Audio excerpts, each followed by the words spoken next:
भ्रम, जो माया भ्रमित करके हमें भोगों में फंसाए थी।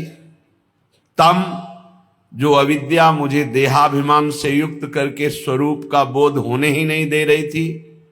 श्रम, जो नाना प्रकार की सुख साधन सामग्री एकत्रित करने में जीवन लगा दिए, ये सब आचार्य की कृपा कटाक्ष से नष्ट हो गए। भ्रम, तम, श्रम सब हरे हमारे। आचार्य में प्रीति बड़े भाग्यशाली की होती है। इष्ट में प्रीति होना तो पाया गया, लेकिन आचार्य गुरु में पूर्ण समर्पण ये तो किसी बिरले में होता है।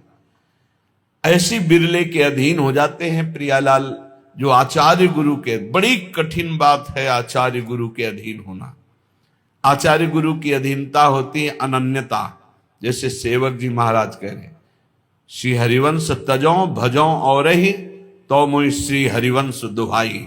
हरिवंश की कसम खा के कहता हूं, मन क्रम वचन त्रिशुद्ध सकल मत हम श्री हित हरिवंश उपासी। मन से, वचन से, कर्म से पूर्ण अपने आचार्य की शरण, इष्ट के आश्रित, इष्ट चिंतन, बस और कुछ नहीं। ये बहुत बड़े सेवक की सर को करे मान सरोवर हम। मन बच के एक व्रत गायो श्री हरिवंश। वंश बिना हरिनाम हो लियो न जाकी टेक। पावे सोई वस्तु को जाके है व्रत एक। कोई बिरला ऐसा होता है जो आचार्य ठसक में रहता है, जो गुरु चरणारविंद की प्रीति में स्वर्ग नरक अपवर्ग किसी की कोई ना आस न कोई त्रास। बस कैसे हमारे गुरुदेव प्रसन्न रहे, कैसे आचार्य देव की कृपा प्राप्त हो। बस आज जो पाखंड और दंभ का बहुत प्रभाव है, हर अंतःकरण में अपना प्रभाव डाल रहा है, उसका कारण है आचार्य गुरु के चरणों की प्रीति ना होना। नहीं, दंभ पाखंड की कहीं कोई गुंजाइश ही नहीं कि प्रवेश कर सके। मन प्राण बुद्धि चित्त सब आचार्य घसीट लेते हैं इष्ट लीला में। आचार्य चरणों में, गुरु चरणों में अनन्यता बड़े पवित्र हृदय वालों की होती है। भ्रम, तम, श्रम सब हरे हमारे, ये सब नष्ट हो जाएंगे। संसार में भोगों में सुख है माया का भ्रम, देहाभिमान अविद्या का भ्रम, नाना प्रकार की योनियों में नाना प्रकार के कर्म करते हुए, नाना प्रकार के भोग भोगते हुए दुख सुख आदि, ये श्रम सब आचार्य हरण कर लेते हैं। सच्ची मानिए, बहुत कृपालु आचार्य इष्ट की कृपा का ही रूप है। कृपा रूप जो वप धर्यो। आचार्य चरणों में यदि प्रेम नहीं तो वस्तु हाथ नहीं आएगी, ये तो पक्की बात है। प्रायः आचार्य चरणों में प्रीति नहीं होती। भेष ले लिया, मनमानी आचरण, जीवन यापन कर रहे हैं, पर आचार्य निष्ठा बहुत दुर्लभ बात। आचार्य ही गुरुदेव है, गुरुदेव ही आचार्य है, और गुरुदेव आचार्य की निष्ठा ही इष्ट प्रीति रूप धारण करती है। नहीं तो पूरा जीवन व्यतीत हो जाता है इसी भ्रम में, इसी तम अज्ञान अंधकार में, इसी श्रम नाना प्रकार की भोग वासनाओं में। इनका नाश नहीं हो पाता। इनका नाश होता है आचार्य कृपा से। आचार्य कृपा का स्वरूप है उनकी आज्ञा पे चलना, उनके अनन्य हो जाना, उनके द्वारा जो उपदेश है उसे जीवन में उतार लेना, अन्य बात न स्वीकार करना, अनन्य हो करके रहना। बहुत लाभ है। अभी आप परम पद में हैं, अभी आप जीवन मुक्त हैं यदि आचार्य निष्ठावान हैं। यदि गुरु निष्ठ हैं, आचार्य निष्ठ हैं, तो चिंता मत कीजिए, अभी आप जीवन मुक्त हैं। बस ये भ्रम, तम, श्रम जहां हमारे हृदय में है वहां कृपा अनुभव में आएगी। केवल आचार्य शरणागति पुष्ट हो जाए। बड़े भाग्यशाली, हम बार बार कहते हैं, आचार्य चरणों की शरण में होकर उनके अनन्य होना, ये बड़े भाग्यशाली जनों की बात है। भगवत रसिक प्रशंसित कीने श्यामा श्याम सहायक आरज। हमारे सारे कार्य सफल हो गए। हमारा मानव जन्म लेना सफल हो गया, हमारा वैराग्य लेना सफल हो गया, हमारा साधन मार्ग सफल हो गया। क्यों? साध्य श्यामा श्याम हमारे हो गए। श्यामा श्याम हमारे सहायक हैं। किसके बल से? बोले आचार्य के बल से। सर्वश्रेष्ठ पद हमको प्रदान कर दिया। क्या? सहचरी पद, उपासना का सर्वोपरि सहचरी पद प्रदान कर दिया। इसलिए हम बार बार बलिहारी जाते हैं अपने आचार्य की, जिन्होंने हमारे भ्रम तम श्रम नष्ट कर दिए, सब सफल कर दिया, श्यामा श्याम जैसे सहायक दे दिए और उत्तम पद राधा दासी पद सहचरी पद प्रदान कर दिया। ये आचार्य कृपा से प्राप्त होता है। आचार्य कृपा पहले भी थी, अब भी है, आगे भी रहेगी। आपको सन्मुख होना है। आप जे ही सन्मुख होंगे ते ही आपको अनुभव होने लगेगा कि भगवान से भी ज्यादा कृपालु आचार्य हैं। वही भगवान आचार्य रूप में अवतरित होते हैं। पर जैसे भगवान हृदय में सबके विराजमान हैं, पर माया का प्रपंच रोक नहीं रहे हैं। जैसा मनावे वैसा आचरण करो, वैसा दंड भोगो। लेकिन जब आचार्य की शरण में हो जाते हैं तो बड़ी कृपा होती है। तिहारे आगले पाछले अपराध हरिवंश खेवी। ओह, जब पहली बार ये शब्द पढ़ा था तो बहुत देर रोना आया था। कौन ऐसा कृपालु है? अभी तक जो किया वो तो क्षमा कर देंगे, आगे करोगे तो दंड भोगना पड़ेगा। यह सिद्धांत है। अब लो नशानी, अब ना नशई हो। लेकिन आचार्य क्या कह रहे हैं? तिहारे आगले पाछले अपराध हरिवंश खेवी। पीछे जो हो गए वो और आगे जो हो जाएंगे वो सब हम देख लेंगे, वो हम देख लेंगे। तुम निर्विकार भाव से प्रेम में जाओ। तुमसे अगर त्रुटि भी हुई तो उसको हम भोगेंगे। तिहारे आगले पाछले अपराध हरिवंश खेवी, अस स्वभाव को सुनो न देखो। जैसा आचार्य का स्वभाव कृपा रूप जो अपधर्यो, प्रिया प्रीतम की कृपावतार आचार्य हैं। बलिहारी है उन भक्तों के चरणों में जो अपने आचार्य की ठसक में रहते हैं। मन क्रम वचन त्रिशुद्ध सकल मत, हम श्रीहित हरिवंश उपासी। श्रीपाद प्रबोधानंद जी महाराज कह रहे हैं, अहो विटसु कर प्रायोत्फुल्ल दस पशुस्ततः ना मूढ़ श्रयते वृंदावन मानंद सागरम। थोड़ा कड़ुए शब्द बोल रहे हैं। ए भाई, विष्ठा भोजी सुअर, जूठी पत्तले चाटने वाला कुत्ता और भार ढोने वाला गधा, इस तरह का जीवन व्यतीत करते हुए तुम्हें लज्जा नहीं आती?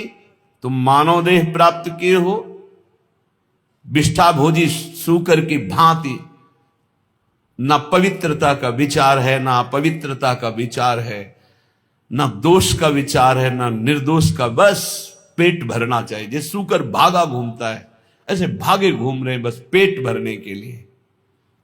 मांस भक्षण जो भी, जैसा पवित्र जो भी, बस डालते रहो। बस उदर पोषण करना है। विष्ठा भोजी सूकर की भांति जीवन को केवल रसेंद्री स्वाद में नष्ट कर रहे हैं। अपनी अंगुली जरा कड़ाह में जब तेल पक जाता है तो डाल के देखो कैसा लगता है। उसमें तुम जिंदा जीवों को तल रहे हो केवल रसेंद्री भोग के लिए। हमारी जबान को अच्छा लगता है, यही जबान तुम्हारी नरक पहुंचा देगी, यही जबान तुम्हारी दुर्गति करा देगी। और कह रहे हैं श्वान की भांति, जैसे जगह जगह ठोकर खाने पर फिर वही, ऐसे ही नाना प्रकार के क्लेश, अशांति, दुर्गति प्राप्त कराने वाले भोगों में बार बार गधे की भांति, जैसे गधे को बोझे से मतलब ऐसे पूरे चिंतन में वही विषय भोग, वही संग्रह, वही परिवार राग मोह, उसी का बोझा ढो रहे हो। श्रीपाद कह रहे, अहो इतना दुर्लभ मानव देह पाकर विष्ठा भोजी सूकर कुकर और गधे की तरह जीवन व्यतीत कर रहे हो, तुम्हें लज्जा नहीं आती?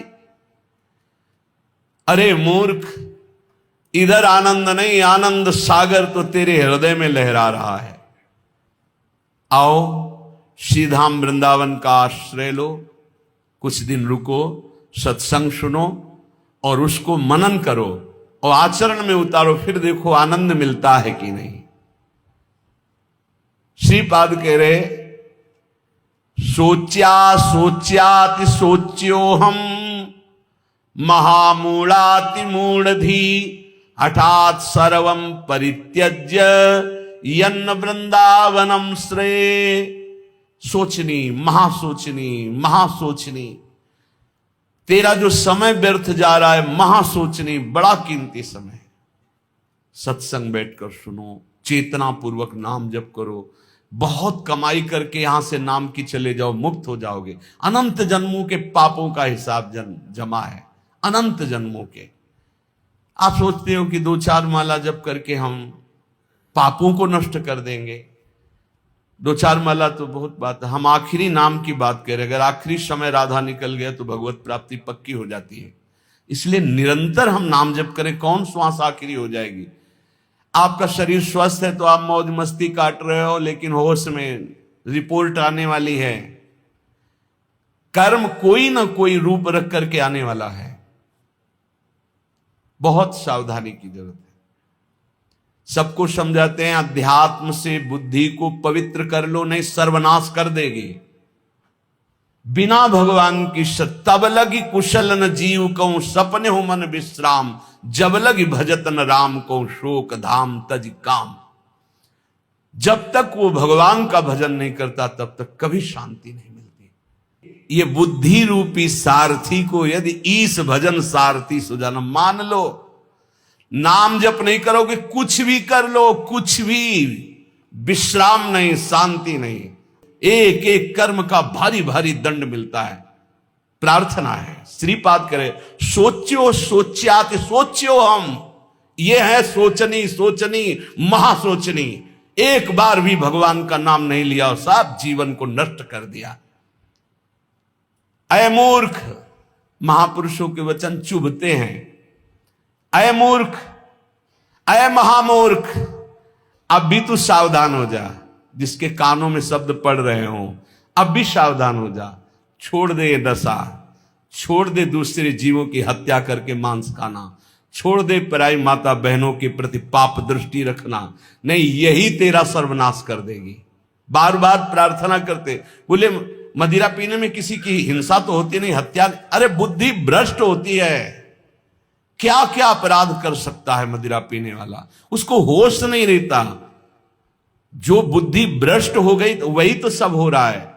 जो शास्त्र कह रहे हैं एक अक्षर कहीं झूठे नहीं है, प्यारे भजन नहीं करते, इसलिए तुम्हें शास्त्र की बात समझ में नहीं आती। एक एक शब्द शास्त्र के सच्चिदानंद भगवान के भाव में डूबे हुए महापुरुषों ने लिखा है, जो परम अनुभवगम सत्य है। कल एक उपासक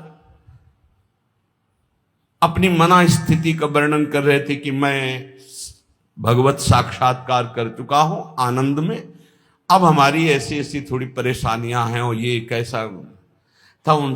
फिर उनसे कहा कि भाई फिर धोखे में मत रहो। एक बार भगवदानंद की अनुभूति होने के बाद नहीं स्वात्मारामम विषय मृग तृष्णाम भ्रमयति, आत्माराम पुरुष, भगवदानंद को प्राप्त पुरुष, भगवत साक्षात्कार पुरुष के ऊपर कभी किसी भी द्वंद्व का प्रभाव नहीं होता।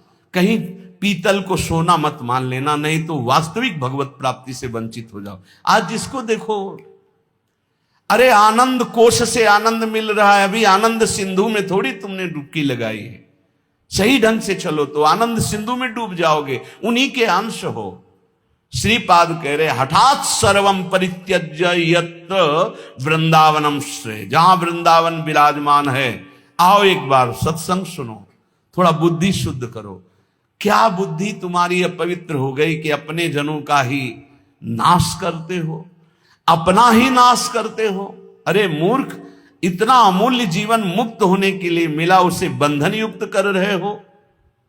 अहो मौढ़्यम अहो दुर्भाग्यमीदृशम महनपि महानंदे यन्न वृंदावने रतः। अहो मूर्खता, महान मूर्खता, महान मूर्खता।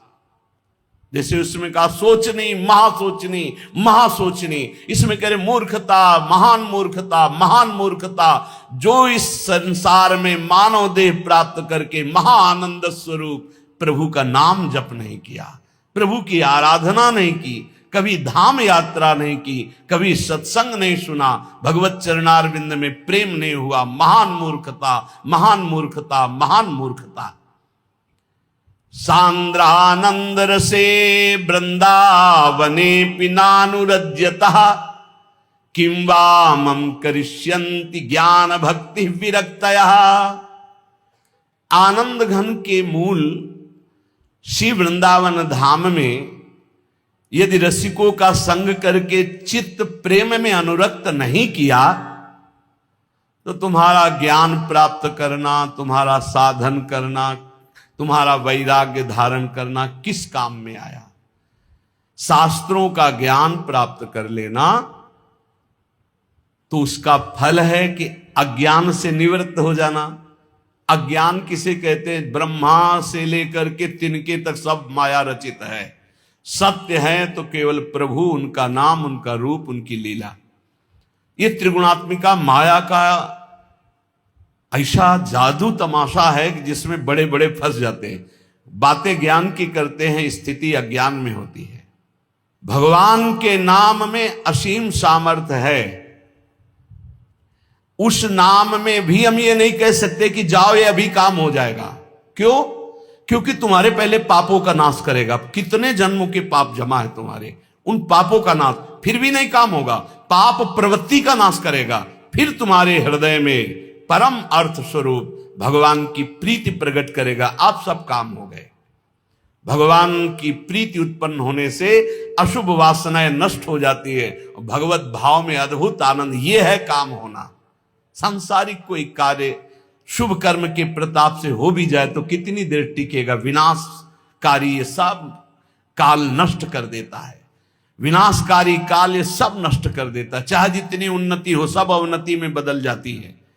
ये इतिहास पढ़ के देखो तो तुम्हारे होश उड़ जाएंगे।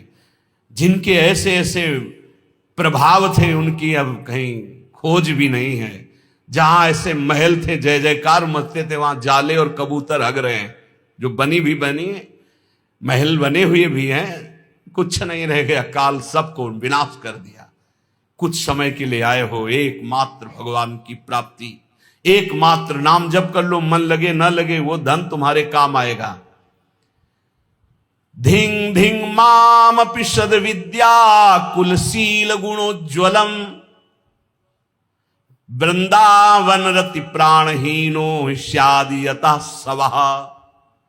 धिक्कार है, धिक्कार है, धिक्कार है। बहुत प्यार भर के बोल रहे हैं, जैसे सोचनी, सोचनी, मां सोचनी, मूर्ख, मूर्ख, महामूर्ख। कह रहे धिक्कार, धिक्कार, धिक्कार। धिंग धिंग मां मपि सद विद्या कुलशील गुणोज्वलम।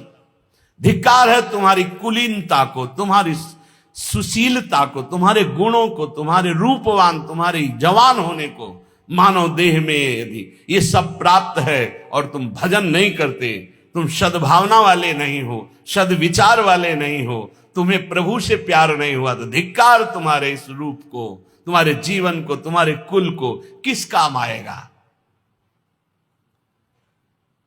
श्रीपाद कह रहे हैं, हा हा वृंदावनम त्यक्त्वा यदन्यत् कर्तुमुत्सहे जानन्नपि विषम भुंजेत् उत्कृत्य परमामृतम। वृंदावन, आपकी कृपा से हमने आपको प्राप्त किया है। अब मैं आपको नहीं छोड़ सकता।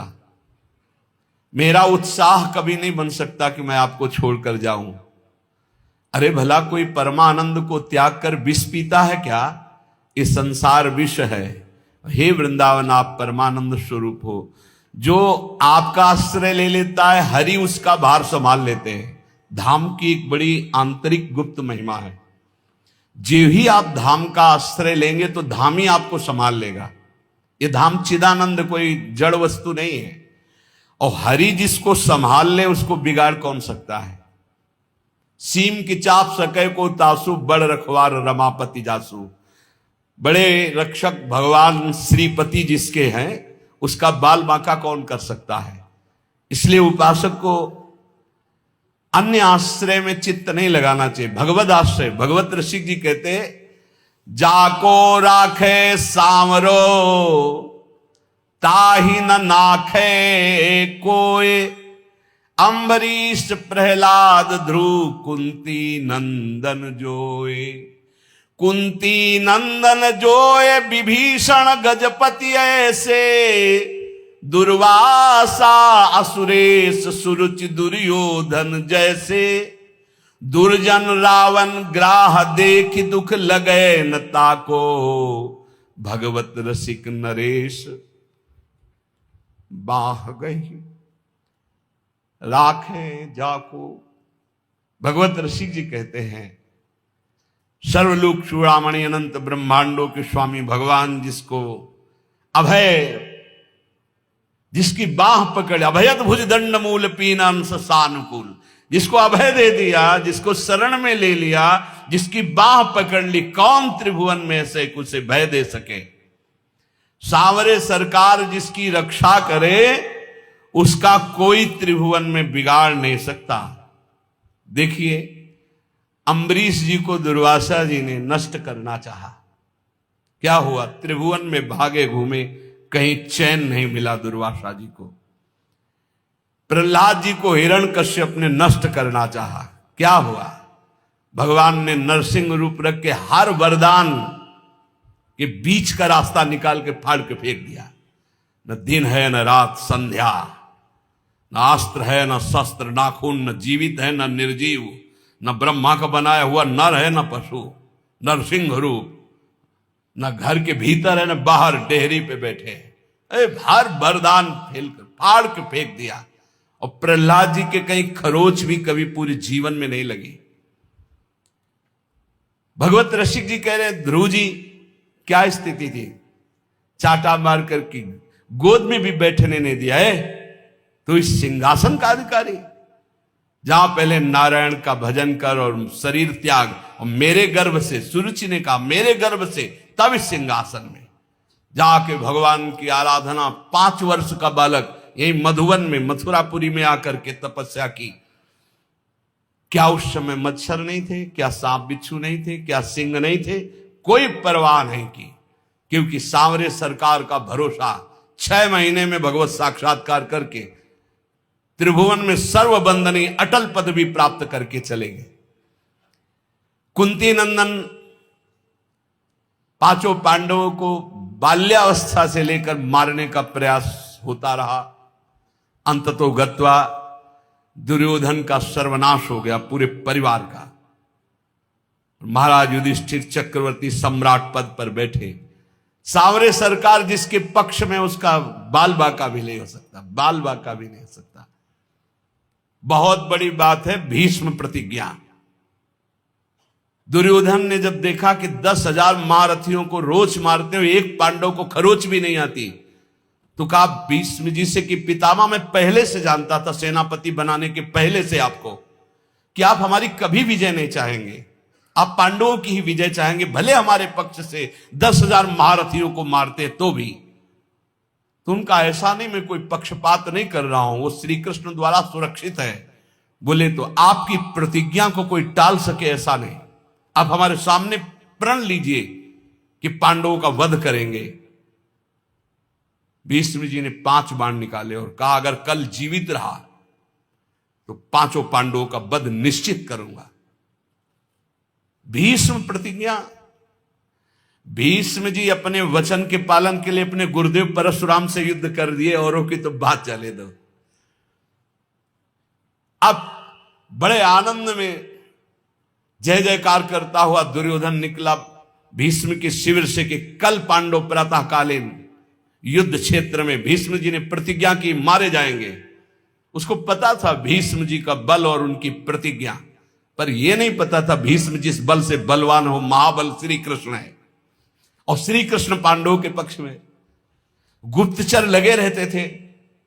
तत्काल एक गुप्तचर पांडवों के शिविर में गया जहां भगवान श्री कृष्ण विराजमान थे, पांडव शयन कर रहे थे। भगवान से कहा कि प्रभु भीष्म जी ने प्रतिज्ञा कर ली है, कल प्रातःकालीन 5 बाण निकालें, 5 पांडव मारे जाएंगे। खड़े हो गए भगवान, क्योंकि भीष्म महाभागवत और महावीर, परम पवित्र वचन वाले, परम पवित्र आचरण वाले, परम पवित्र चिंतन वाले महात्मा हैं। भगवान खड़े हो गए, टहलने लगे, विचार किया कि क्या किया जाए। द्रौपदी के शिविर में गए। द्रौपदी ने कहा, प्रभु। बोले, हाँ हमें भी सूचना मिल चुकी, आपको बताने की जरूरत नहीं, जल्दी तैयारी कर, मुझे दासी के वस्त्र दे, एक बार मैं पांडवों से फिर मिलकर आता हूं। वहां गए, पांडव जगह बैठे थे, तो उन्होंने कहा कि तुम्हें पता चला? बोले, हाँ प्रभु पता चला। तो बोले, शांति से कैसे बैठे हो? बोले, आप अशांत हो इसलिए मैं शांत हूं। आप अशांत, जिसकी आप रक्षा करने के लिए अशांत हो चुके हो, चंचल हो चुके हो, अब मुझे क्या परवाह है? अरे बोले, तुम तो बातें बनाते हो। और भगवान ने दासी वस्त्र धारण किए, द्रौपदी के दासी के वस्त्र धारण किए। नटवर नागर है, लीला बिहारी। और द्रौपदी से कहा, आगे आगे चलो, मैं पीछे पीछे चल रही हूं तुम्हारे। पूरी घाघरा और सब से पहरे। जो इस शिविर के प्रथम द्वार पर गए तो उनका पादुका उतारो, जो दासी का कर्तव्य है, और अपने पीतांबर में अंदर पादुका ली और दरवाजे पे खड़े हुए। बोले, जाओ, इतना घूंघट रखना, इस समय मैं देख रहा हूं मेरे ध्यान में है, जाकर प्रणाम करना, फिर जो होगा आगे का खेल हम संभालते हैं। वो गए, पितामह के चरणों में प्रणाम किया, घूंघट। तो सोचा अभी दुर्योधन गया प्रण करवा के, उसी की बधू आई होगी, तो उनका सौभाग्यवती भव। तो द्रौपदी जी ने घूंघट हटाया और कहा, ये सत्य माने जो अभी आपने कहा सौभाग्यवती भव, या थोड़ी देर पहले आपने 5 बाण निकाले हमारे पतियों की वध करने के लिए, हत्या करने के लिए, वो माने? भीष्म जी का माला छूट गया, संध्या के समय भजन कर रहे थे। बोले, ऐसा तो फंसाने वाला केवल वही है, दूसरा तो फंसा ही नहीं सकता। अभी अभी थोड़ी देर में ही इतना बड़ा फंसाव कर देना, कहां है वो? कुछ नहीं बोली द्रौपदी जी। खड़े हुए भीष्म जी, दृष्टि डाली तो दरवाजे पे दासी वेश में जगत गुरु सांवरे सरकार खड़े। नजदीक गए, पकड़ा ऐसे, बोले, ऐसे तुम हमारे प्रण को तोड़ना चाहते हो? तो देखा जूतियां द्रौपदी की गिर पड़ी। भीष्म जी के आंसू आ गए। कहा, शिव विरंच जिसके चरण रखने की चौकी को नमस्कार करते हैं, वो अपने भक्त की पादुका लिए खड़े हैं। प्रभु, जब आप इनके सुहाग की रक्षा का, तो काल की भी ताकत नहीं। द्रौपदी से कहा, बेटी वास्तविक तो सौभाग्यवती है, जिसके रक्षक श्री कृष्ण। फिर भाव बदला और कहा, हे कृष्ण, यदि आपने मेरा प्रण तोड़ा तो कल युद्ध में आपका प्रण न तोड़ दूं तो गंगा पुत्र शांतन नंदन भीष्म नहीं कहा। जो भगवान बोले कि अपने भक्त के लिए एक प्रण की क्या बात, सैकड़ों बार झूठा कहा हूं तो भी मुझे कोई फर्क नहीं पड़ता। सच्चिदानंद भगवान कह रहे हैं, अपने भक्त के लिए मुझे 100 बार यदि झूठा कहलाना पड़े तो मैं 100 बार झूठा कहला, एक प्रण तोड़ने की बात क्या है? जाको राखो सांवरो ताहि न नाखे कोई। जिसकी रक्षा सांवरे सरकार करते हैं, उसका कौन बाल बाका कर सकता है? बोले, कुंती नंदन जोए विभीषण गजपति। ऐसी अमोघ शक्ति रावण ने विभीषण को चलाई थी। ये भ्रातृद्रोही, हमारी पूरी लंका का नाश करने वाला राजद्रोही, मैं तुझे मृत्यु दंड देता हूं, अब काल भी नहीं बचा सकता। और मंत्र का शक्ति संचार करके जे ही भाले का प्रहार किया तो तुरंत विभीषण पाछे मेला, सन्मुख राम सहयो सोई सेला। भगवान ने उसको अपनी ताकत से नष्ट नहीं किया, तुरंत विभीषण पाछे मेला, सन्मुख राम सहयो सोई सेला। उस महान शक्ति संपन्न सेला को, बर्छी को भगवान ने अपनी सीधे छाती पे सही विभीषण को पीछे कर लिया और वो शक्ति अंतर ध्यान हो गई। भगवान की कहीं सच्चिदानंद अंग में पीड़ा थोड़ी पहुंचा सकती है। कह रहे कुंती नंदन जो विभीषण गजपति जैसे। थक गया गजेंद्र जब देखा कि अब की झटके में ग्राह ले ही जाएगा, पुकारा हरि। भगवान गरुड़ जी को छोड़कर नंगे पैर दौड़े और सुदर्शन चक्र जी से ग्राह को परम पद और गजेंद्र को बाहर किया। जाको राखो सांवरो ताहि न नाक है कोई। विश्वास रखना चाहिए, हम भगवान की शरणागत हैं, हमारा कोई बाल बांका नहीं कर सकता।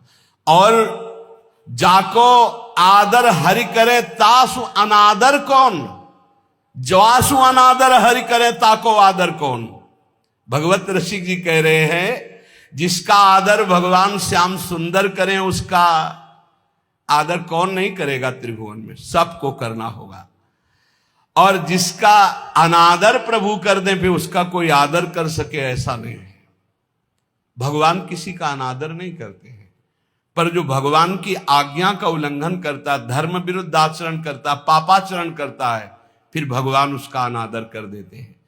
जाको आदर हरि करे तासु अनादर कौन। जब सुपच वाल्मीकि की पूजा कराई तो राजसूय यज्ञ में बड़े बड़े महात्मा ब्रह्म ऋषि भगवान शंकर सब आए हुए थे। सब आश्चर्यचकित हो गए कि यज्ञ की पूर्णता ऐसे अकिंचन, ऐसे दैन्य महापुरुष के द्वारा पूर्ण कराई भगवान ने। राजसूय यज्ञ में जय जयकार मच गई, सबसे बड़ी पूजा हुई सुपच वाल्मीकि की। जाको आदर हरि करे तासो अनादर कौन, और जासु अनादर हरि करे ताको आदर कौन। जिसको हरि अनादर कर दे, तू मेरी आज्ञा का उल्लंघन करके मनमानी पापाचरण कर रहा है, तो कह रहे फिर वो कभी आदर का पात्र नहीं बन सकता जिसका भगवान अनादर। तभी लोग कहते भगवान से डरो, लेकिन आज इतना ज्ञान छाया हुआ है और सर्वनाश का खेल हो रहा है, सर्वनाश का खेल हो रहा है। कैसे कैसे दृश्य उपस्थित हैं, आप लोग तो संसार में सीख लो ना, इस संसार से। ये शिक्षा देता है, ये संसार शिक्षा देता है। नवीन नवीन पशुओं के शरीरों खा रहे, तो उनके बच्चे वो गाड़ी से उतर करके जल लाने के लिए गए, शीशा लाख हो गया, पता नहीं कैसे आग लगी, चिल्लाता रहा पूरा परिवार गाड़ी में, वो बाहर ऐसे तड़प रहा है पानी लिए, पूरा परिवार जल रहा है। खाओ तो दिखा रहे हैं तुम्हारे। ये बहुत सावधान, ये हम ऐसे नहीं चिल्लाते मांस मत खाओ, शराब मत पियो, पराई माता बहनों की तरफ पाप दृष्टि मत करो, किसी का धन अपहरण मत करो, ऐसे नहीं कह रहे। बहुत शास्त्र सम्मत बात कह रहे हैं, बहुत मंगल की बात कह रहे हैं। मान लो, अभी जबान को रोक लो, अभी गंदी बातें रोक लो, भगवान के नाम में बड़ी सामर्थ्य है, आपको बल मिलेगी। ताको आदर कौन इंद्र अद्यापि जो देखो, गोवर्धन गिरिराज भयो सब पूज्य विषेखो। देखो भगवान ने जब इंद्र को ऐसे करके गिरिराज जी का आज तक गिरिराज जी की जय जयकार हो रही। क्या बिगाड़ लिया इंद्र ने ब्रजवासियों का। भगवत रसिक अनन्य पान गहि लीनो ताको। बस ये कुछ ऐसे शब्द हैं जो हृदय में एकदम, भगवत रसिक अनन्य पान गहि लीनो ताको। भगवान ने जिसका हाथ पकड़ लिया, सुरजन सब अनुकूल करे दुर्जन कहा जाको। समस्त दैवी शक्तियां उसके अनुकूल हो जाती। ये दुर्जन लोग, दुष्ट लोग कुछ उसका बिगाड़ नहीं सकते, जिसको भगवान सांवले सरकार अपने पक्ष में कर ले।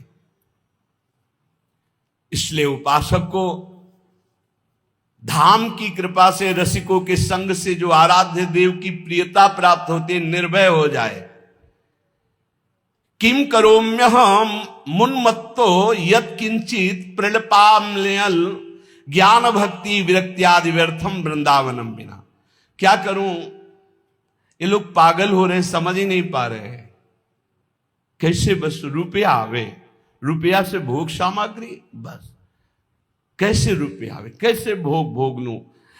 बहुत सावधान, बहुत सावधान। पागल होने के लिए नहीं आ पाए, आप विवेकवान बनने के लिए आए। जिसको देखो ऐसे पागलपन से प्रलाप करता है, बहुत सावधान। श्रीपाद कह रहे प्रलाप्यम, प्रलाप पागलों जैसा, स्पष्ट पागलों जैसा प्रलाप।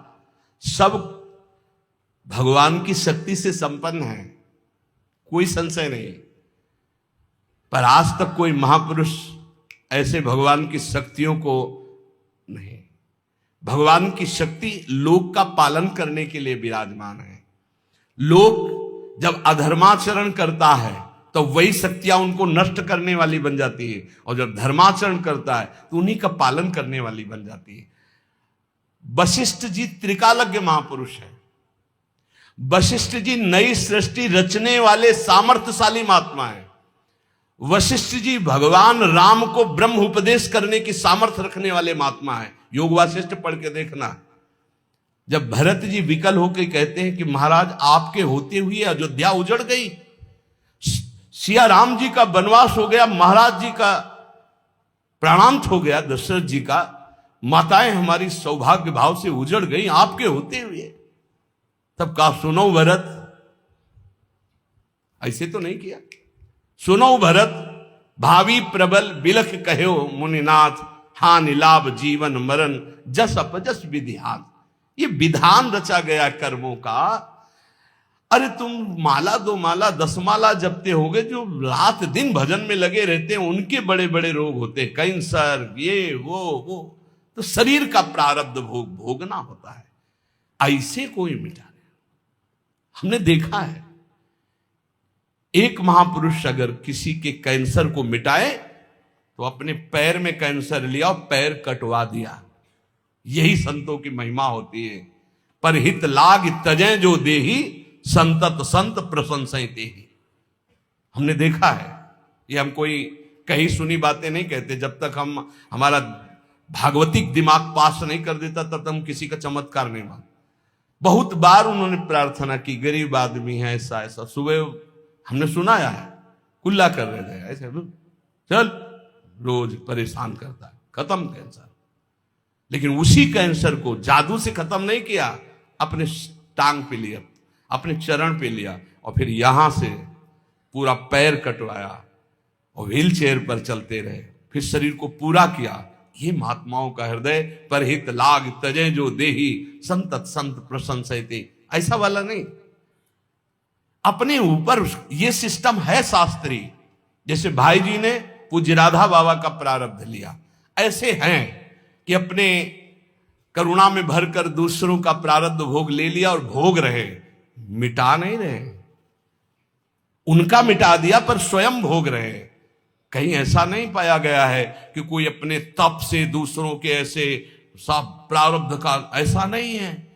गंगा जी भी दूसरे के पापों का नाश करते हैं, तो पहले ही भागीरथी से, गंगा जी जो भगीरथ से प्रश्न किया कि मैं जब भूतल पर जाऊंगी तो पापी लोग मेरे ऊपर पाप छोड़ेंगे तो मेरे पाप कैसे नष्ट होंगे, तब उन्होंने कहा जो साधु शांत समचित्त भगवत चिंतन परायण, वो जब आपका स्पर्श करेंगे तो आप निष्पाप हो जाएंगे।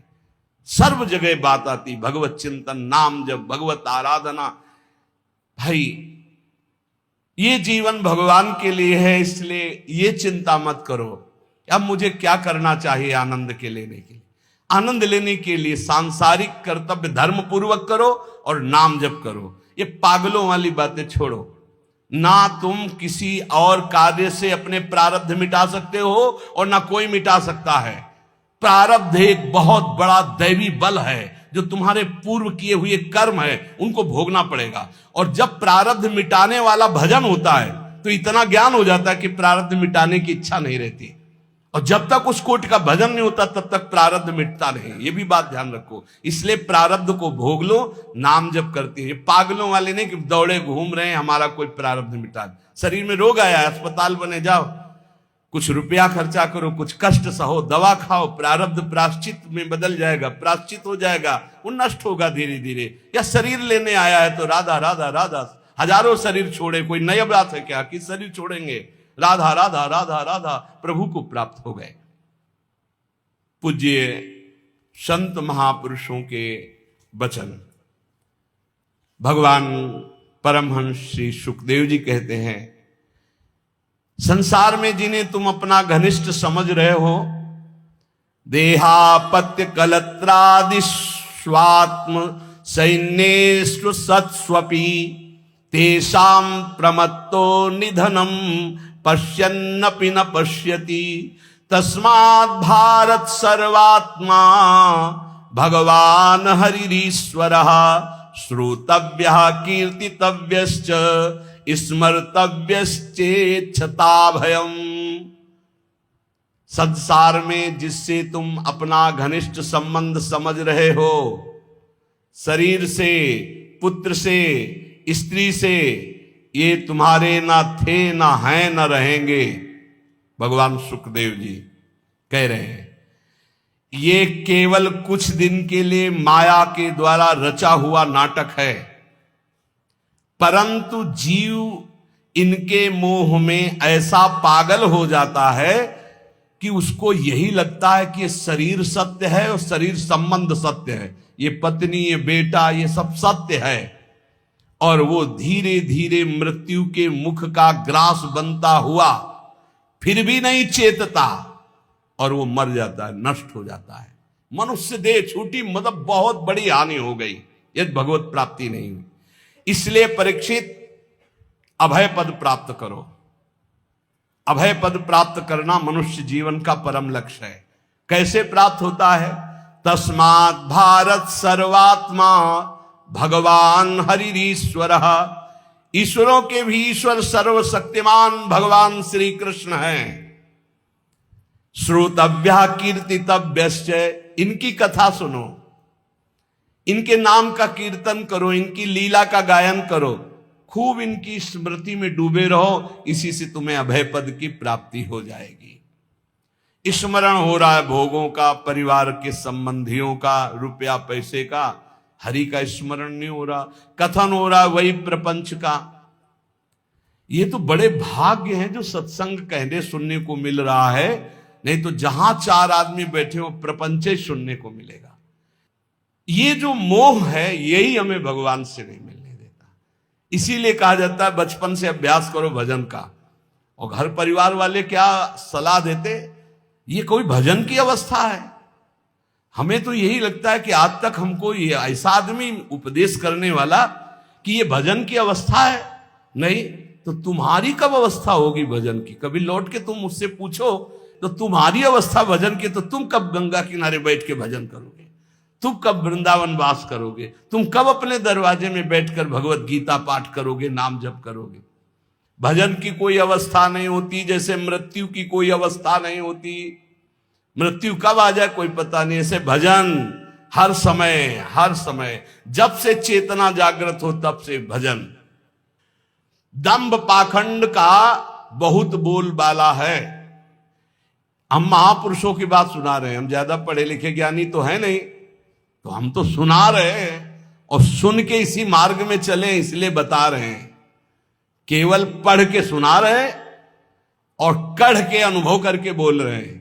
केवल पढ़े नहीं है, कढ़ के इसी मार्ग में चले बचपन से। तब ना हृतोन्य शिव पंथा विसता संस्कृता बिह,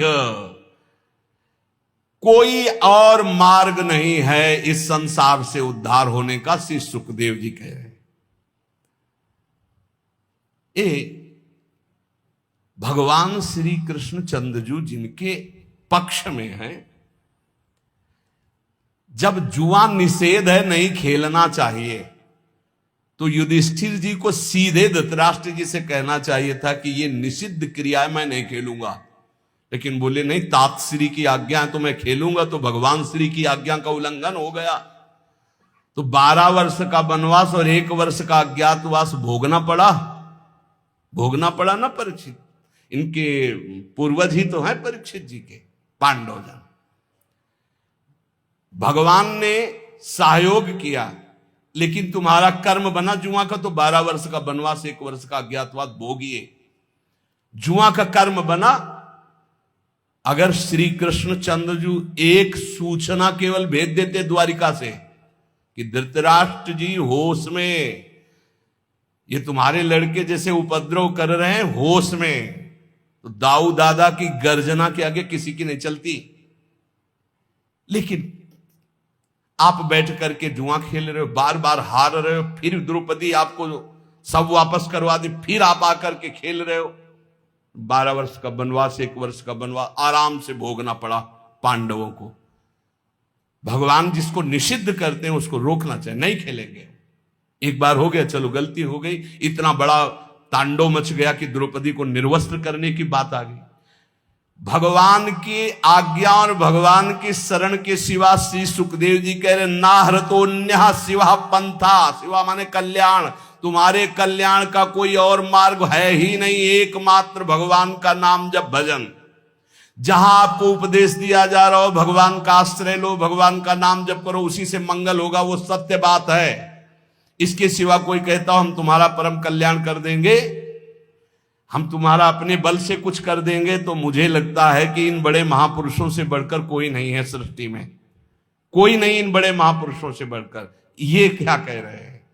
बेटा परीक्षित, तुम्हें तक्षक से डर लग रहा है? बोले ना गुरुदेव, अब करोड़ों तक्षक साक्षात मृत्यु का रूप धर के आ जाए तो आपने जो मुझे अमृत पिलाया इसके बल से मुझे कोई भय नहीं। बेटा ब्रह्म स्वरूप परीक्षित, अपने स्वरूप में स्थित रहना, और कह के चल दिए। ये नहीं रोका कि तक्षक को रोक लेते। इतने बड़े बड़े ब्रह्म ऋषि बैठे हुए थे, जब भागवत सुना रहे थे किसी ने भी तक्षक को रोकने की बात की क्या? क्यों? एक ब्रह्म ऋषि का श्राप है, भगवान का विधान है। तो ये रोग, ये नाना प्रकार के संकट हमारे पूर्व कर्मों के अनुसार आते हैं। एकमात्र भगवान का भजन करके हम इनको सहे, और अगर अपना अगला जन्म ना होने पावे, हो भी तो भगवत भक्त मनुष्य के रूप में हो, नहीं तो भगवान को हम प्राप्त हो जाएं। कोई भी दंभ नाटक काम नहीं करता, ध्यान रखना।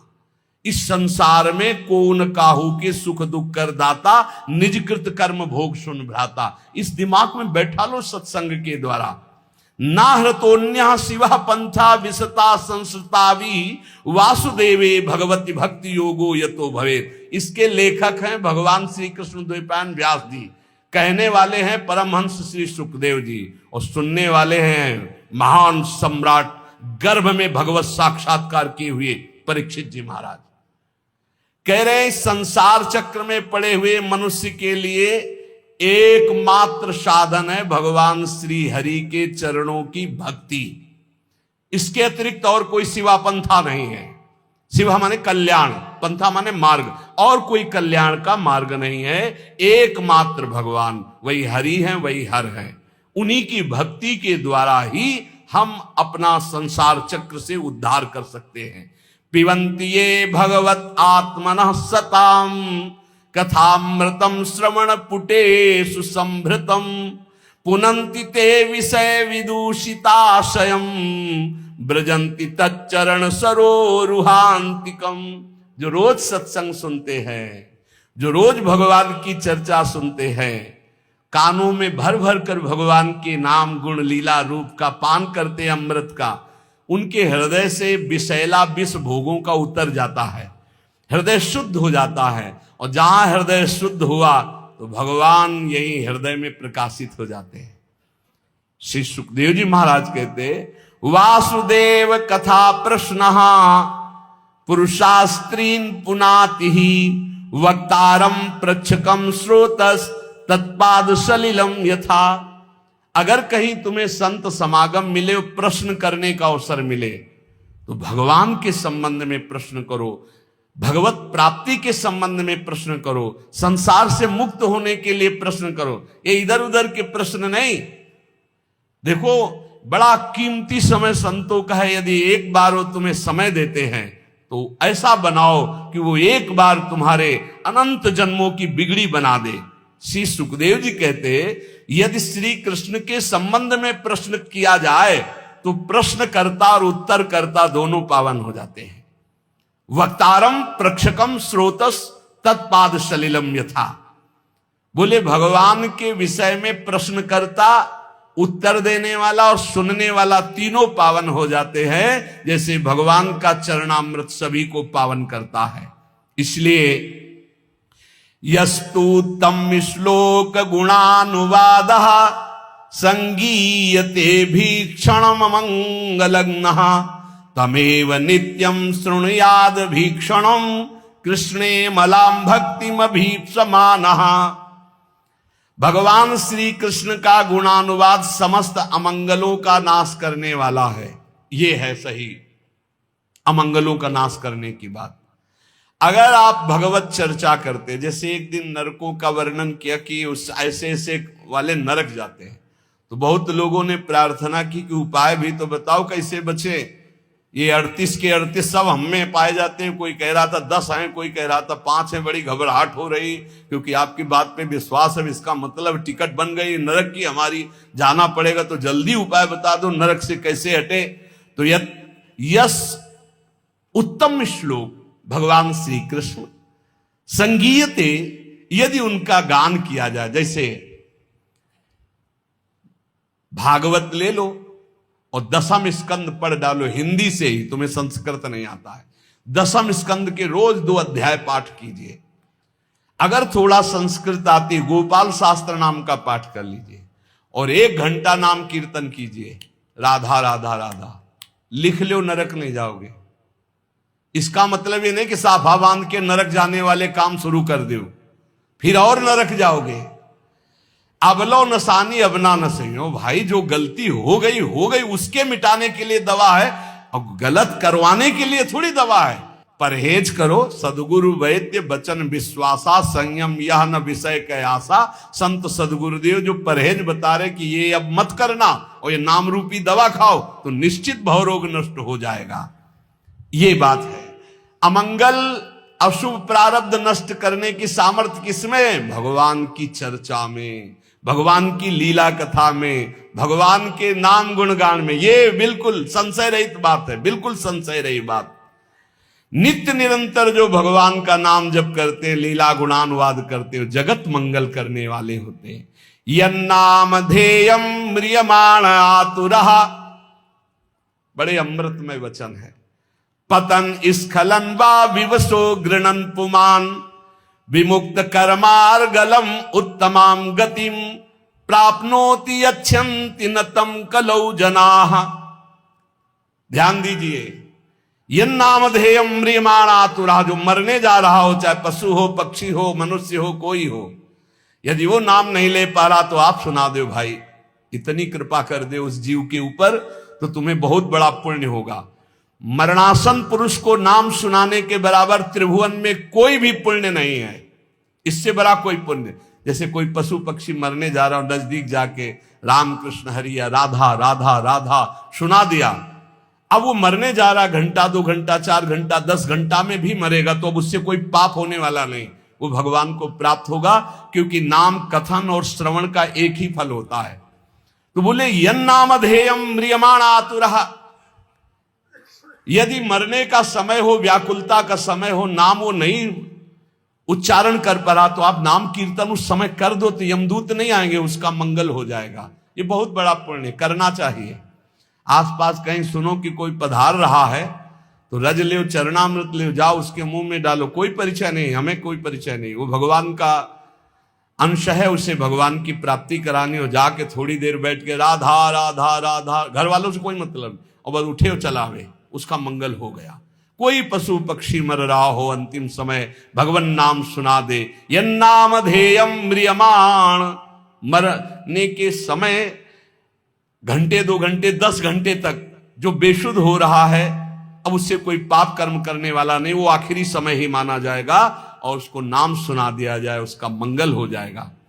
कोई बड़ी आतुरता में या गिरते समय या फिसलते समय या विवश होकर उच्चारण कर ले राधा राधा हरि हरि, तो कहते सारे कर्म बंधन उसके नष्ट हो जाते हैं। विमुक्त कर्मार्गलम उत्तमाम गतिम, वो उत्तम भगवत गति को प्राप्त हो जाएगा। पर हाय रे कलयुग, कितना चिल्ला चिल्ला के कहा जा रहा है, फिर भी लोगों की नाम में रति नहीं हो रही, नाम आराधना से विमुख हो रहे हैं, भगवत आराधना से विमुख हो रहे हैं।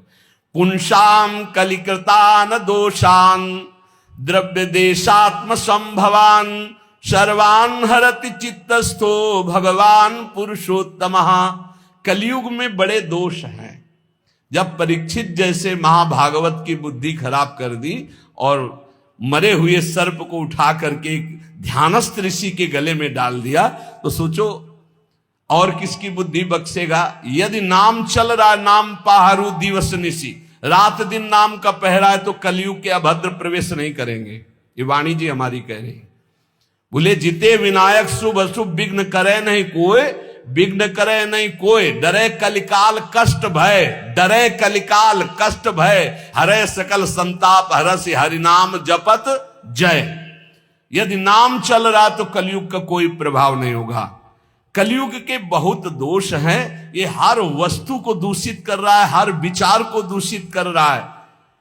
सब दोषों का मूल अंतःकरण का अपवित्र हो जाना है। परंतु सर्वान हरति चित्तस्थो भगवान पुरुषोत्तमः, जब कोई नाम जप करने लगता है तो भगवान हृदय में बैठकर कलयुग के सारे दोषों का नाश कर देते हैं। इसलिए श्रुतः संकीर्तितो ध्यातः पूजितश्चात् दृढ़तोऽपि वा नृणाम धुनोति भगवान हृतस्थो जन्मायुता अशुभम। जो भगवान के गुणों का, भगवान की रूप की महिमा का, लीला का, नाम का, धाम का कीर्तन करता है, गायन करता है, श्रवण करता है, भगवान की सेवा करता है, भगवान उसके हृदय में विराजमान होकर प्रकट, और एक दो जन्म के पापों की बात क्या, हजारों जन्मों के पापों के ढेर भस्म कर देते हैं। यथा हेम निस्थितो वह्निर दुर्वर्णम हंति धातुजम एवमात्मगतो विष्णु योगिनाम शुभाशयम। जैसे सोने को अग्नि में डाल दो तो उसका मल नष्ट हो जाता, चमकने लगता है, ऐसे ही भगवान साधकों के हृदय में जब सुमिरन किया जाता है निरंतर, तो भगवान हृदय में प्रकाशित होकर अविद्या को भस्म कर देते हैं, अशुभों को भस्म कर देते, दिव्य ज्ञान प्रकाशित हो जाता है। नाम जप, लीला कथन, लीला श्रवण, ये बहुत जोर की बात है। विद्या तपः प्राण निरोध मैत्री तीर्थाभिषेक व्रत दान जप्यै नात्यंत शुद्धिम लभतेन्तरात्मा यथा हृदिस्ते भगवन्त्यनन्ते।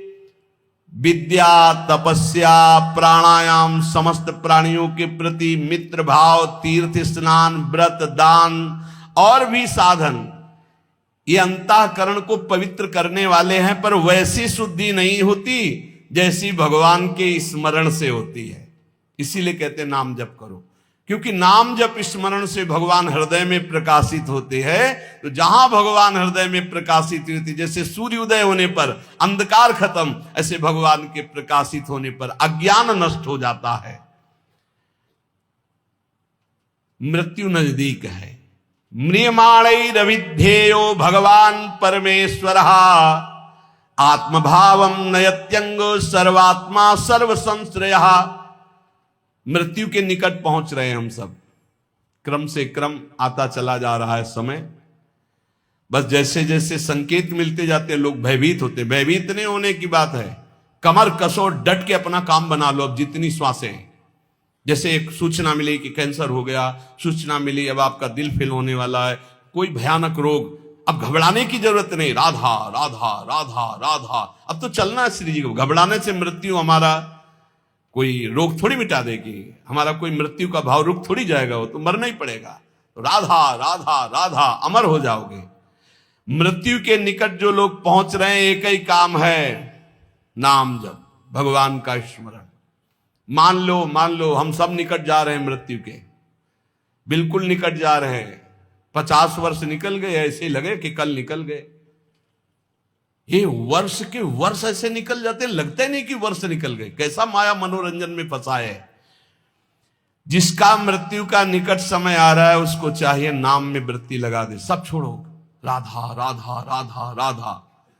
तो बोले अब हमारा तो अभी जवान है, और गर्भई में मृत्यु आ जाती है, शिशु अवस्था में आ जाती, जवान अवस्था में आ जाती। हर समय नाम जप करो। सबके परम आश्रय जब भगवान का नाम लिया जाता है और नाम लेते हुए शरीर छूटता है, तो भगवान की प्राप्ति होती है। अंतिम मति सो गति ही। राधा तो किशोरी जो मिल जाएंगी पक्का। नारायण बोला तो पक्का नारायण मिल गए। कलयुग में बहुत दोष हैं, परंतु इसमें एक सबसे बड़ा गुण है। भगवान के नाम संकीर्तन से जो लाभ मिलता है वो किसी साधना से नहीं मिलता। गुण कीर्तन, नाम कीर्तन, जैसे अपने लोग बैठकर खूब कीर्तन करते हैं विविध ध्वनियों में और प्रभु के जस गाते हैं सुधा निधि 42 लीला चतुरासी जी।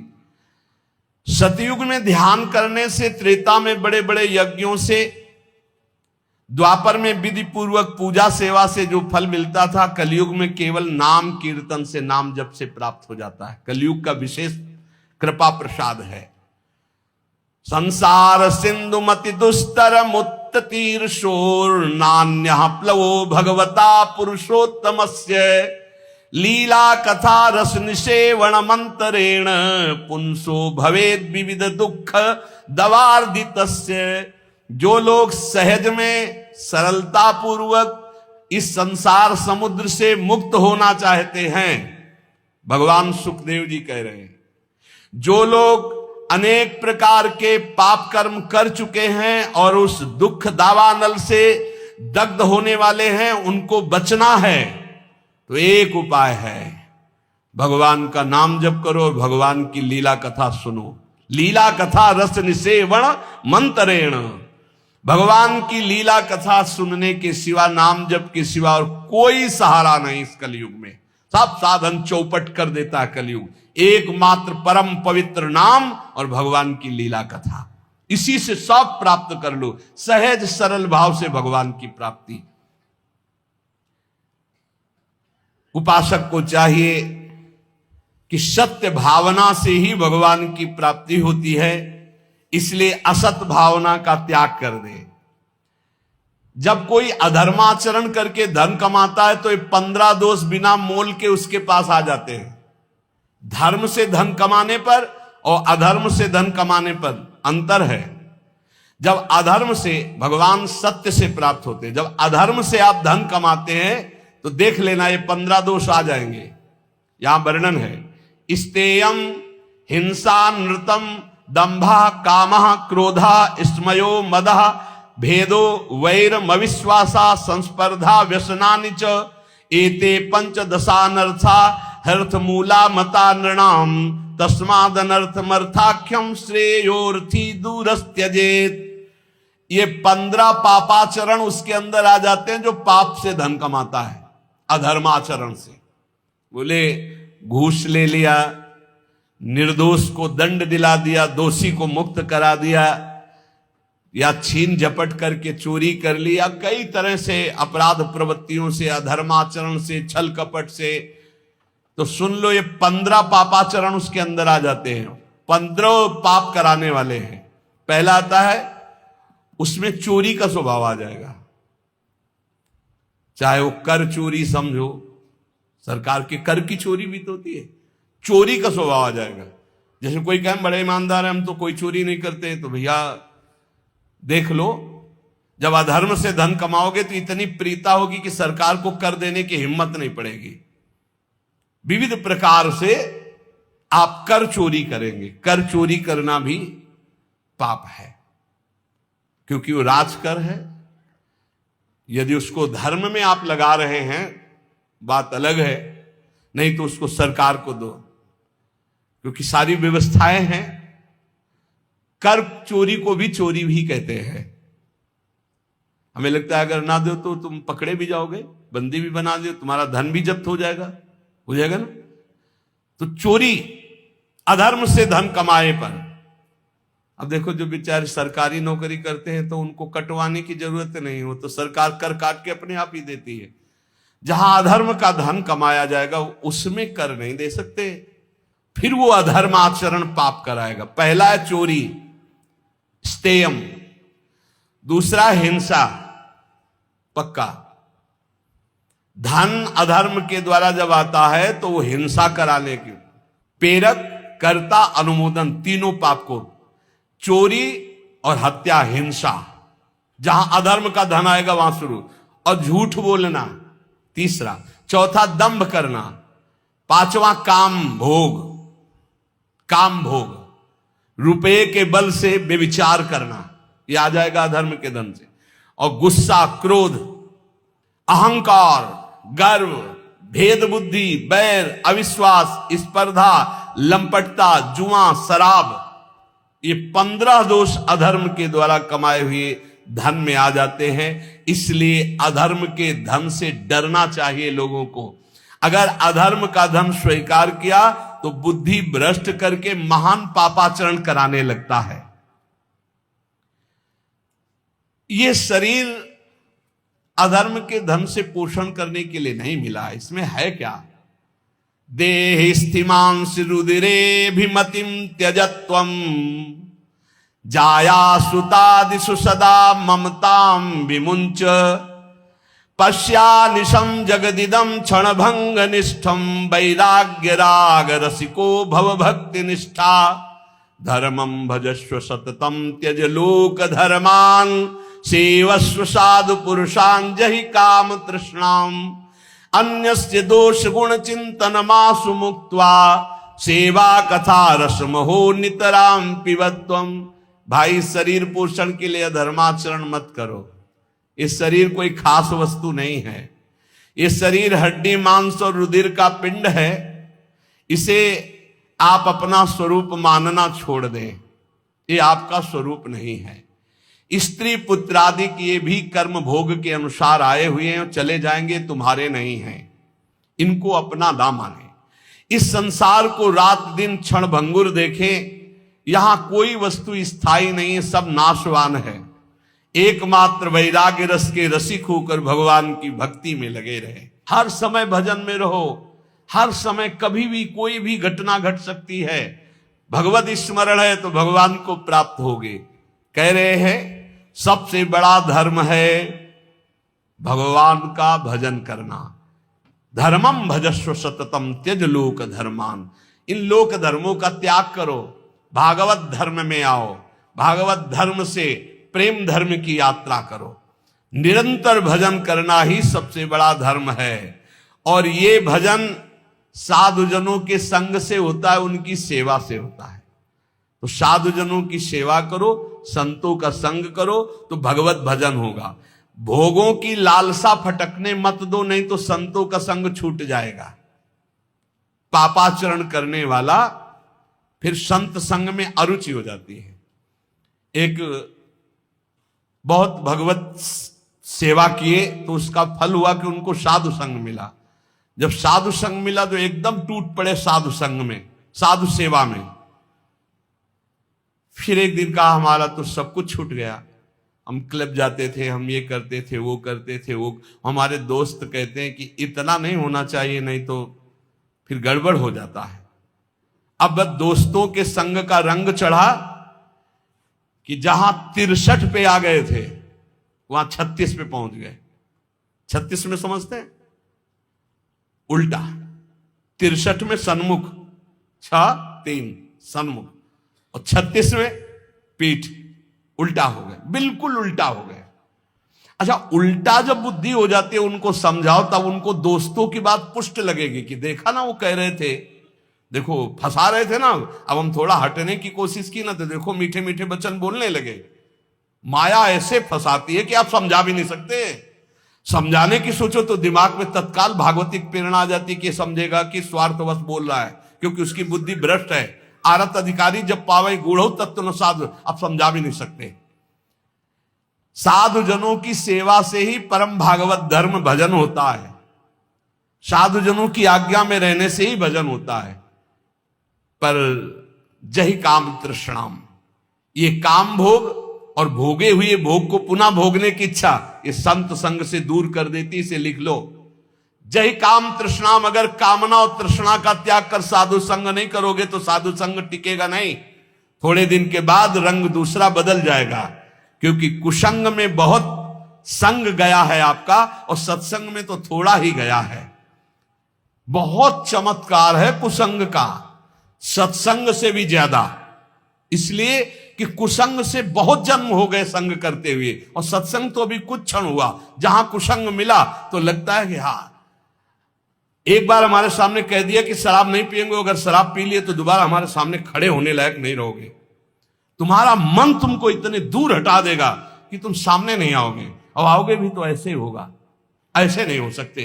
तुम्हारा हृदय नहीं कहेगा कि मैं आंख मिलाऊं, तुम्हारा हृदय नहीं कहेगा कि मैं सेवा करूं, तुम्हारा हृदय नहीं कहेगा कि मैं सम्मिलित हो जाऊं आपकी सभा में। मान लीजिएगा बहुत बढ़िया अवसर है, एक बार यदि छोड़ दिया तो दोबारा ऐसे दुष्टों का संग मत करना जो अपनी मित्रता की कसम खिला करके आपको धर्म भ्रष्ट करते हैं। वो मित्र नहीं, वो शत्रु हैं। सच्ची ऐसे देखते देखते माया कैसे भ्रष्ट करती हुई दिखाई देता है। इसलिए साधुजनों का संग करो, पर जही काम तृष्णाम, काम भोग और भोगे हुए भोगों की तृष्णा का त्याग करके, क्योंकि भोगों की लालसा ये साधु सेवा में नहीं टिकने देती। दूसरों के गुण दोषों का चिंतन मत करो, अन्यस्य दोष गुण चिंतन मासु मुक्त्वा। प्रभु की सेवा और प्रभु की लीला कथा सुनो और खूब नाम जप करो। कैसे जाना जाए कि इसे भगवत प्राप्ति हो गई? कई बार चर्चा हुई, आज सिद्ध महर्षियों के वचन हैं। ये भगवत प्राप्त हो गया है, उसकी पहचान क्या है? कह रहे हैं, यह स्यादे कायेन लीनस्तूष्णीम किंचदच्चिंतयन् पूर्वं पूर्वं परित्यज्य सातीर्णो भव बंधनात् सर्वमित्रः सर्वसः समे रक्तो जितेन्द्रियः व्यपेत भयं मन्युश्च आत्मवान मुच्यते नरः आत्मवत् सर्वभूतेषु यश्चरे नियतः शुचिः अमानी निरभिमानः सर्वतो मुक्त एव सः जीवितं मरणं चोभे सुख दुखे तथैव च लाभालाभे प्रियद्वेषे या समास च मुच्येत। जो स्थूल शरीर और सूक्ष्म शरीर दोनों का त्याग कर चुका है, ना स्थूल शरीर की क्रियाओं से मतलब है, न सूक्ष्म शरीर के चिंतन से मतलब है। बहुत ऊंची स्थिति है। कोई संकल्प विकल्प नहीं, हर समय अलग रहता है स्थूल और सूक्ष्म से। एकमात्र परमात्म स्थिति में वो संसार बंधन से मुक्त हो चुका भगवत प्राप्त महात्मा है। कैसे जानोगे ये प्रगट में? क्योंकि अंतर की स्थिति है, इसलिए बिना भगवत प्राप्त हुए भगवत प्राप्त महात्मा को नहीं जाना जा सकता। दूसरा, जिसका व्यवहार तो सबके प्रति मित्रवत होता है, पर होता किसी का नहीं है। मित्र किसी का नहीं होता हो, मित्रवत व्यवहार होता है। या वो आत्मस्वरूप अपने आप को सब जगह देखता है, या अपने भगवान को सब जगह देखता है। बाहरी सांसारिक मित्रता नहीं होती। जो भारी से भारी कष्ट में भी मुस्कुरा कर रहता है, सह लेता है, शांत रहता है, ये भगवत प्राप्त महात्मा के लक्षण है। सबसे मित्रता का व्यवहार है, पर कोई मित्र नहीं है। सब कुछ सह लेगा, चाहे जितना कष्ट आवे। ये भगवान की प्राप्ति की वृत्ति है। और उसका मन किसी भी भोग में जाता ही नहीं है। खान पान क्रियाएं सब ऐसे होंगी, लेकिन मन किसी भोग में नहीं जाता। वो सदैव अपने स्वरूप में रहता है, इंद्रियों में नहीं, भोगों में नहीं, मन में नहीं। किसी भी तरह से उसे क्रोध दिलाया जाए तो उससे क्रोध नहीं आएगा भगवत प्राप्त महात्मा को। ये भी पहचान भूल कर बैठोगे।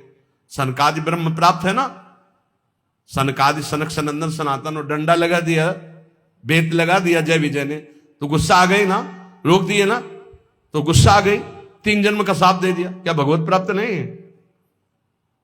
क्रोध की लीला होना और क्रोध आना अंतर है, ये बात समझना है। बार बार लोमस जी भगवत प्राप्त महात्मा है, काकभूषुंड जी काट देते हैं कि मुझे साकार भगवान के दर्शन चाहिए। निराकार की बात तब करना जब रामचंद्र जी का दर्शन कर लूं, तब साप दे दिया। काक की तरह बार बार चेष्टा, क्रोध आ गया। तो वो विचार करते हैं, द्वैत के बिना क्रोध कैसा? अगर द्वैत तो ज्ञान कैसा? क्रोध की लीला होना और क्रोध होने में अंतर है। कभी भगवत प्राप्त महात्मा में क्रोध नहीं आता। कैसा लीला और क्रोध का पहचान कैसे है? जैसे पानी में रकील खींचो, कितनी देर टिकेगी? खत्म। ऐसे महात्माओं का क्रोध होता है, वो लीला वाला। जो संसारिक पुरुष का होता है, वो 10 वर्ष बाद भी देखेगा तो जलन आ जाएगी कि वही है। और 5 मिनट बाद आप उनसे मिलो जो आपसे गुस्सा थे, पानी पानी एकदम, बिल्कुल कहीं क्रोध है ही नहीं। तो वो क्रोध की लीला थी, वो क्रोध नहीं, कोई द्वेष नहीं।